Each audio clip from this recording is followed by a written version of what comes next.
O áudio que vocês vão ouvir agora é parte do podcast Xadrez Herbal. Caso vocês queiram ouvir mais sobre esse assunto e outros temas de política internacional, é só ir em xadrezherbal.com. Bem, passemos agora para o primeiro bloco do Giro de Notícias. Notícia do sábado passado, dia 2 de março.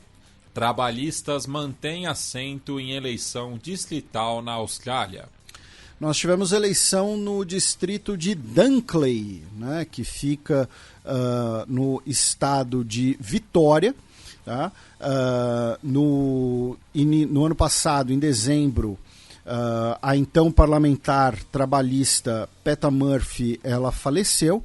E aí tivemos a by-election agora, quando a candidata trabalhista, a Jody Bellier, manteve, né, o assento com 41% dos votos. Foi um resultado, né, como falamos, o Partido Trabalhista manteve o assento no parlamento australiano, porém foi bem mais apertado do que na eleição original, tá, de 2022, né, quando nós tivemos as eleições gerais com a vitória do Anthony Albanese. Então, dessa vez agora a porcentagem, a diferença de votos foi bastante pequena. Estamos falando aqui de basicamente 1.500 votos apenas de diferença, um crescimento do Partido Liberal na província. Notícia do último domingo, dia 3 de março. Shehbaz Sharif é eleito primeiro-ministro do Paquistão. Apenas me corrigindo, né, meu caro Matias? Agora há pouco eu falei província, né, mas na Austrália são estados, né, província no Canadá. E o Shehbaz Sharif, né, como a gente havia antecipado, foi eleito primeiro-ministro do Paquistão com um grande acordo nacional, né? Contra o Irã, contra tudo. Com o Irã, com tudo. O Shehbaz Sharif, né, ele já havia sido primeiro-ministro, né, em 2022 e 2023, né, logo depois do Irã Khan, inclusive ali com um caráter quase interino. E aí agora nós tivemos um acordo entre a Liga Muçulmana, que é o partido conservador do Paquistão, que é liderado pelo Nawaz Sharif, o irmão do Shehbaz Sharif, e o Partido Popular, que é liderado pelo Bilawal Bhutto, né, que é filho da Benazir Bhutto e que é o partido de esquerda, né, o Partido Trabalhista do Paquistão. E as duas principais forças do Paquistão se juntaram nesse grande acordo nacional contra os independentes, já que o partido, né, do Irã Khan, o Tehreek-e-Insaf, não pôde competir, não pôde disputar as eleições. Então tivemos um acordo, né, comparando o que a gente falou, né, fazendo uma analogia bem besta, né, mas é como se fosse ali o PL e o PT se juntarem para evitar um outro nome, né? E lembrando que nós tivemos diversas denúncias de fraude nas eleições paquistanesas, tá? São eleições que não dá para levar a sério. E teve um outro elemento, a meu ver, que contribui para essa brincadeira, né, que nós fizemos, né, do grande acordo nacional, né, evocando as palavras do então senador Romero Jucá, que foi o fato de que a Suprema Corte do Paquistão agora respondeu a um processo que estava há mais de 10 anos numa gaveta, tá, e reinstaurou simbolicamente os direitos políticos, né, do Zulfikar Ali Bhutto, que era o pai da Benazir Bhutto, logo o avô do Bilawal Bhutto, que foi deposto e sumariamente executado, né? Ele foi enforcado em 1979, depois de um julgamento ali, um julgamento para inglês ver, né? E aí agora, né, reabilitaram ele, falando que ele não teve direito a um julgamento justo, né? Então, assim, olha, vamos aqui sentar, fazer um acordo, tudo mais, e como parte do acordo, liga lá pro pessoal da Suprema Corte, simbolicamente reinstaura a posição do meu avô, que vocês executaram, inclusive, porque quem depôs o Bhutto avô foi a Liga Muçulmana, inclusive, tá? Então é isso, ó, vamos fazer um acordo, vamos sentar aqui, beleza, tal, mas ó, liga lá no Suprema Corte, tem lá aquele processo engavetado há 10 anos, tira ali da gaveta, tá? Então faz isso pra mim, obrigado, ponto. Então, essa eleição no Paquistão é uma farsa. 2 notícias desta terça-feira, dia 5 de março. Primeiro-ministro de Singapura defende acordo para garantir acesso exclusivo à turnê de Taylor Swift. Mais um capítulo da geopolítica Taylor Swift. Da loirinha, como ficou conhecida no Brasil. 2 semanas atrás, a gente mencionou, né, que o primeiro-ministro da Tailândia jogou no ventilador que o governo de Singapura tentou comprar a exclusividade dos shows da Taylor Swift na região, tá? Que teria oferecido ali milhões de dólares a mais para Taylor Swift, para ela tocar apenas, para ela se apresentar, melhor dizendo, né, apenas em Singapura. E por que isso, né? Vamos repetir o comentário que a gente fez 2 semanas atrás. Não é apenas uma excentricidade, alguma coisa assim. Porque se você tem, vamos supor, você tem um anúncio ali de 5 shows da Taylor Swift em Singapura. Você vai ter turistas saindo da Malásia, saindo da Tailândia, saindo dos países da região. Não, eu preciso ver a Taylor Swift, ela só vai se apresentar em Singapura, preciso ir até Singapura. Então, isso injetaria dinheiro em Singapura. E o que acontece? Né? A Taylor Swift, ela só vai se apresentar em Singapura. Tá? Não sei se ela recebeu aí a grana por trás, não sei se ela só realmente, originalmente já se apresentaria em Singapura, não vamos ficar aqui fazendo ilações sobre a Taylor Swift. O fato é que ela vai se apresentar 6 vezes em Singapura, todos os shows estão sold out. Tá? E por que o governo de Singapura fez essa defesa? Né? O primeiro-ministro Lee Hsien Loong disse que foi um arranjo muito benéfico para o país, né? E que não é um gesto de inimizade. Por que esse arranjo? Né? Porque você oferece ali uns milhões a mais para Taylor Swift só se apresentar em Singapura, e aí você vai ter turistas, né, vindo da Malásia, vindo da Tailândia, vindo das Filipinas, vindos de Brunei, né? Poxa, preciso ver a loirinha, preciso ver a Taylor Swift, então vou comprar passagem para Singapura, vou me hospedar num hotel lá, vou comer nos restaurantes de lá e tudo mais. Claro, você acaba limitando muito a demografia do público dos países ao redor que vai poder ir. Vão ter que ser pessoas que, além de poderem comprar o ingresso, que já não é barato, também podem comprar uma passagem de avião e reservar um hotel e tudo mais. Lembrando que Singapura é caro pra caramba. Pois é uma das cidades mais caras, né, para se viver do mundo. Então, você... É onde foi filmado Crazy Rich Asians. eu não assisti, sabia? Bom, até hoje. É bom. E então o primeiro-ministro de Singapura defendeu aí o acordo, né, com a exclusividade com a loirinha. Já na Tailândia, uma outra notícia, a gente cita aqui um site chamado Kalsod, que é um site tailandês de notícias em inglês, que também é voltado para notícias da comunidade LGBT. E foi algo que viralizou, não sei se dá para usar o termo viralizou, né, mas que repercutiu muito no Twitter, por isso achei interessante da gente trazer aqui no programa, que nas últimas semanas nós temos uma espécie de conflito entre tailandeses e filipinos, principalmente pessoas que trabalham sendo exploradas sexualmente, né? E isso tem levado a um aumento de xenofobia, tá, contra filipinos e também de transfobia contra né, pessoas trans, especialmente por conta desses conflitos com filipinos. Tá? Isso começou quando 20 filipinos agrediram 4 pessoas tailandesas. Tá?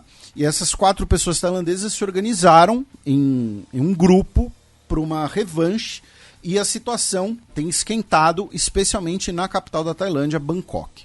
Também no Sudeste Asiático, Filipinas acusa a China de manobras perigosas no Mar do Sul da China. Nós tivemos a colisão entre um navio da Guarda Costeira filipina e um navio da Guarda Costeira chinesa nas águas do Mar do Sul da China. Os filipinos alegam, né, que eles estavam numa missão de reabastecimento de uma guarnição militar, né, coisa que a China, né, o tipo de guarnição que a China contesta, e que o abarroamento foi consequência das manobras perigosas chinesas. Já a guarda costeira chinesa alega que o navio filipino entrou num território marítimo que seria chinês, apesar de diversos alertas para o navio se afastar. E aí o que acontece? Se você olhar no vídeo, você vê que os dois navios, nenhum deles tem uma mudança de trajetória, mas a trajetória dos dois navios era congruente. Então ficou um esperando o outro piscar, nenhum dos dois piscou e aí eles colidiram. Foi um abarroamento leve, tá? Arranhou a pintura no máximo, mas abarroamento é sempre algo perigoso, né? Porque às vezes você pega ali um pedaço do casco, pode causar uma inundação, enfim. De qualquer jeito, não teve consequências mais graves, né? Só a imagem que, assim, que para uma pessoa que não tem envolvimento nenhum na questão, como nós, é o tipo de imagem que, assim, você vê por 1 minuto e meio que os navios vão colidir. E você fica falando, cara, muda sua rota, sabe? Vira, sai daí. E pum, e os dois colidem porque um ficou esperando o outro piscar e ninguém piscou. Passemos para o segundo bloco do Giro de Notícias. Notícia da terça-feira passada, dia 5 de março.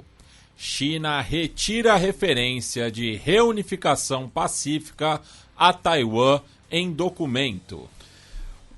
A China está realizando, né, as 2 sessões, né, que é a sessão do Congresso, né, do país.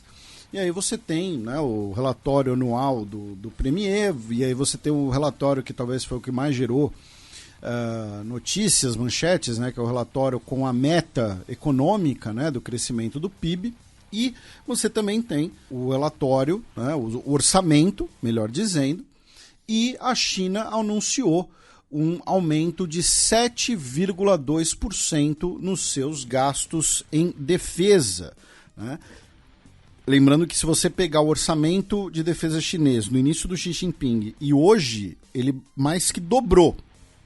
Mas, claro, ainda é uma fração do orçamento militar dos Estados Unidos. E o interessante desse aumento de 7,2% é que ele é um aumento maior do que a previsão de crescimento do PIB.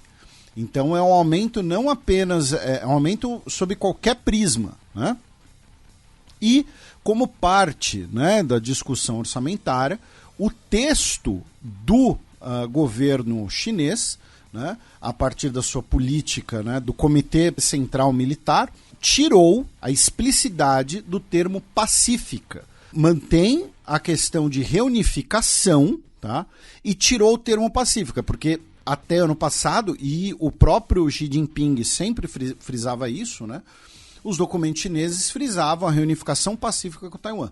Dessa vez tirou o texto pacífico. Isso quer dizer que é o prenúncio de uma guerra, alguma coisa assim? Não necessariamente. Tá? Mas é uma mudança de tom, certamente. Tá? Um ex-engenheiro da Google, chamado Lin Wei-ding, foi preso, tá? Por ter supostamente roubado segredos da inteligência artificial da Google para a China, né, justamente. E ele vai enfrentar aí, no caso, né, essa transição ficou esquisita, mas enfim, outra notícia envolvendo China, né, e agora ele vai responder, né, a 4 acusações de roubo de tecnologia secreta nos Estados Unidos, no caso. Notícia da última quarta-feira, dia 6 de março. Após super terça, Nikki Haley sai da corrida presidencial dos Estados Unidos. Super terça, né, quando nós temos o voto, né, de diversas primárias simultaneamente, e o Donald Trump venceu basicamente todas elas. A Nikki Haley venceu apenas uma em Vermont. Tá? Ela já tinha vencido no Distrito de Colômbia, né, mas que não conta, né? Como estado mesmo, ela venceu só em Vermont, sendo que Vermont tem um governador republicano que é talvez um dos mais anti-Trumps que tem ainda no Partido Republicano. Né? Então, em outras palavras, né, com todo o respeito aí, ela tomou uma surra. Né? No total, 71,7% dos votos das primárias republicanas até o momento foram para o Donald Trump. Isso significa 24-2, né, no placar de colégios eleitorais, ou, em número de delegados, 1.062-91. Tá? Então a Nikki Haley estava, né, tomando uma surra e ela anunciou que vai sair da corrida presidencial. Não apoiou Donald Trump no seu discurso. Tá? Não disse que tô saindo e mesmo a contragosto o Trump pelo nosso partido tal. Não, tá? Não fez isso. O Joe Biden, inclusive, já sinalizou, né, que há espaço para os eleitores da Nikki Haley na campanha dele, né, querendo aí... E muitos eram democratas também. Pode ser, né? Saiu diversas reportagens sobre isso. Né? São mais de 2 milhões, né, de votos, então... é algo interessante. E a super terça democrata, o Joe Biden perdeu em um estado, meu caro Matias. Ele perdeu em Samoa Americana. Tá? Que é um estado livre, é um território, né? Isso, é um território. A origem de Samoa Americana está na Guerra Civil Samoana. Tá? Eu não estou inventando nada disso, tá, gente? Tudo isso que eu vou falar agora... Felipe, por que você sabe disso? Eu sei disso porque é uma história tão surreal que eu tive que o meu cérebro registrou, tá? Mas Samoa passou por uma guerra civil no final do século XIX, tá? Entre duas linhagens nobres da ilha. E aí, um lado foi apoiado por Estados Unidos e Reino Unido e outro lado foi apoiado pelos alemães. E aí eles resolveram o assunto como bons imperialistas que eram, né? Dividiram o arquipélago, tá? Então, a Samoa alemã, depois da Primeira Guerra Mundial, virou ali um mandato da Liga das Nações e hoje é a República de Samoa. Lembrando que os primeiros europeus a chegarem no território foram os neerlandeses também. E a parte que ficou com os Estados Unidos está com os Estados Unidos até hoje. Né? Então é isso, tá? A origem de você ter duas Samoas no arquipélago de Samoa, assim, né, não tem gente suficiente para ter uma Samoa direito. Né? É essa. Enfim. E quem venceu foi o camarada Jason Palmer, que é de Maryland. Tá? E assim, para mim foi um voto de trollagem. Entendeu? Os caras falaram, não, vamos votar aqui, né? Vou votar nesse cara. Né? Entendeu? Ele é um cara que trabalha com tecnologia, ele é um empresário, né, e tal, e lançou a campanha presidencial aí toda, né, toda idealista, enfim, e aí venceu em American Samoa. Né? Mas o Joe Biden venceu em todos os outros locais. Então, é curioso, né, que está sacramentada a disputa que ninguém queria. Ninguém quer o Biden, ninguém quer o Trump. Quer dizer, é o que está dentro. Mas é o que tem. Né? Ninguém, é claro, é um jeito de dizer, tá, gente? Acho que ninguém é razoável. Acho que assim fica melhor. Foi publicada pelo New York Times uma pesquisa de opinião mostrando que hoje 48% votariam no Trump, 43% no Joe Biden e 10% estão indecisos. O que não significa nada. Pois é. Não é o voto total que ganha as eleições. Isso, depende da proporção do voto, né, da distribuição, melhor dizendo. A Suprema Corte, na segunda-feira, dia 4, né, confirmou o que todo mundo esperava. Né, o Donald Trump vai poder disputar a eleição presidencial em todos os estados. Né, isso, lembrando, essa decisão foi motivada pela ação do Colorado em tirar o Trump das cédulas do estado devido às suas condenações. Depois da super terça, o Donald Trump celebrou, né, a sua vitória, prometendo fechar a fronteira, deportar imigrantes e dizendo que ele será eleito porque não há outra escolha.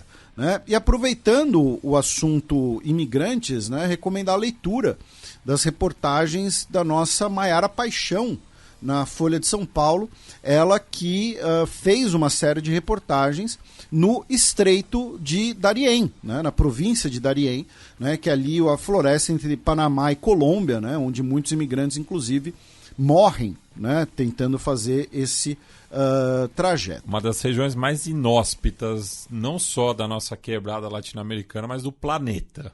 Pois é. E, meu caro Matias, né, com a saída da Nikki Haley, agora a disputa é para quem será o vice-presidente do Donald Trump. E o Trump, obviamente, agora ele não vai fazer nenhuma concessão. Ele não vai querer um cara do establishment do Partido Republicano, que nem era o Mike Pence. Ele vai querer alguém que seja fiel até o fim, né? A gente já comentou aqui que o Tim Scott tá louco para ter esse cargo, mas o candidato republicano à Carolina do Norte, ao governo da Carolina do Norte, né, ele está com tudo, né, nessa busca. No caso, estamos falando do Mark Robinson, que é o vice-governador da Carolina do Norte, ele que já negou o Holocausto, inclusive publicamente. Ele disse que, abro aspas, eu absolutamente gostaria de voltar para uma América onde as mulheres não pudessem votar. Vai voltar 100 anos, né? Não, tem que ser mais de 100 anos já, né? Voto feminino foi em 1920 nos Estados Unidos, então é isso. Só que assim, tem uma coisa curiosa. Nessa época que a gente mencionou que mulheres não podiam votar, tinham as leis Jim Crow. E o senhor Mark Robinson, ele é um homem negro.